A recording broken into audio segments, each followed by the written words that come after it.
Tadedil, bonjour. Bonjour. Vous êtes président de Rivoli Fund Management et également co-gérant des fonds de votre société. Alors, pour parler de vos fonds, qui sont des fonds de type performance absolue, quel est l'avantage principal de Rivoli Capital par rapport aux fonds flexibles qui sont de plus en plus présents sur le marché? Alors, les fonds flexibles sont des fonds qui ont une exposition au marché actions qui peut varier de 0 à 100%. Alors, par rapport aux fonds flexibles, en fait, un fonds comme Rivoli Capital est assez différent. D'abord parce que son univers d'investissement est beaucoup plus large, puisque c'est un fonds qui va gérer bien entendu les marchés actions, mais également les marchés obligataires, ainsi que les marchés d'échange et les marchés de taux courts. Donc, au niveau mondial? Au niveau mondial, aussi bien en Europe qu'aux États-Unis, qu'en Asie. Donc, l'univers d'investissement est beaucoup plus large. Première différence qui est en fait assez significative, donc diversification plus importante. Deuxième différence, c'est que c'est un fonds qui peut vendre à découvert le marché. Donc l'exposition au marché action n'est pas limitée entre 0 et 100%, elle peut être négative. Et c'est la même chose pour les marchés obligataires, et c'est la même chose également pour les marchés d'échange. Donc en fait, une palette de possibilités d'exposition qui est nettement plus importante. Et troisième différence, ce sont des fonds qui vont également avoir des stratégies d'arbitrage, qui vont jouer en fait les écarts relatifs entre les différents marchés actions, les différents marchés obligataires, la pente de la courbe des taux, des choses de ce type-là. Donc un univers d'investissement et des techniques de gestion qui sont beaucoup plus larges en fait que les fonds flexibles. D'accord. Et vous mettez en ligne combien de stratégies différentes comme ça?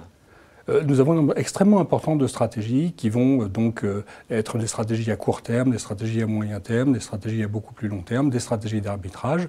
Au total, nous avons dans ce fonds-là plus d'une centaine de stratégies qui sont effectivement actives au même moment et qui vont donner des signaux qui peuvent être contradictoires les uns les autres, et d'où une diversification très importante en termes de stratégie. Et d'où l'utilité d'une gestion quantitative, parce que autrement, un gérant physique s'y perdrait tout de suite.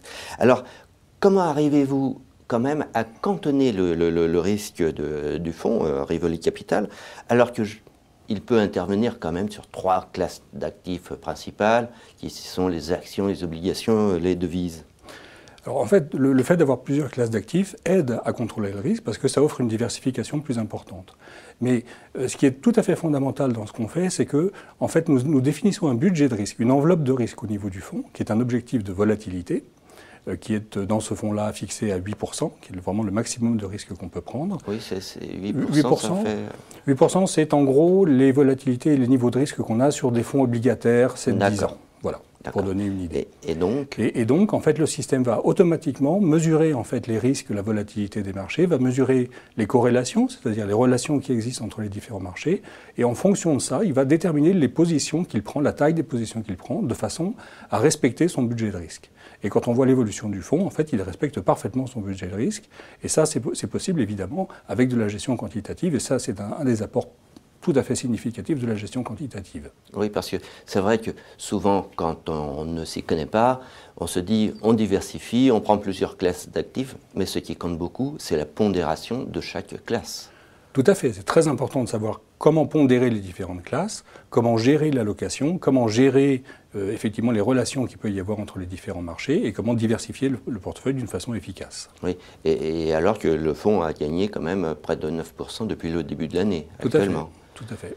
Alors, malgré tout, vous cherchez à profiter de différentes configurations de marché, vous faites des arbitrages, etc. Mais on voit que les différentes classes d'actifs subissent les effets de flux, et notamment la confiance ou la défiance. Alors, est-ce que vraiment, avec ce type de fonds, on peut avoir une performance régulière ? Je pense que oui. En tout cas, c'est l'objectif de notre gestion. Alors, évidemment, dans les marchés financiers, il y a des périodes de stress et il y a des périodes de marché plus calmes. Oui, et quelle que soit la diversification, vous pouvez perdre de l'argent à ce moment-là. Oui, alors ça n'est pas une martingale. Malheureusement, il y aura des moments où on perd de l'argent. Mais l'important, c'est que, en fait, dans les périodes de stress, dans les périodes de crise, en fait, on s'aperçoit que les opérateurs de marché sont extrêmement stressés et donc il y a des opportunités. Il y a des inefficiences de marché qui apparaissent et dont nos stratégies peuvent tirer profit.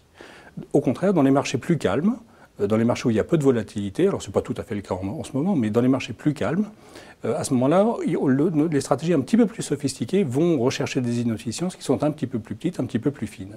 Et l'objectif, c'est d'avoir effectivement une diversification des stratégies qui vont être adaptées dans les marchés très agités, les marchés de stress, les marchés de défiance, et aussi d'autres stratégies qui vont être plus adaptées dans des marchés au contraire où les opérateurs sont plus confiants. D'accord.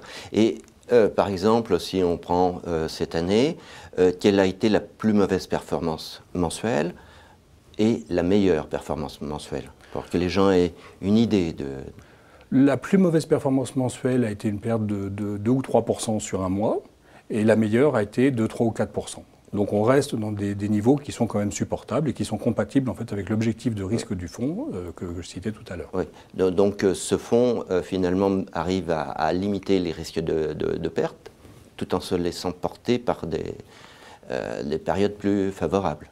Tout à fait, et en essayant d'avoir des performances qui soient indépendantes de ce qui se passe sur les marchés, de façon à offrir une diversification dans un portefeuille. Tadej Thiel, je vous remercie d'avoir répondu aux questions du Journal des Finances. Merci.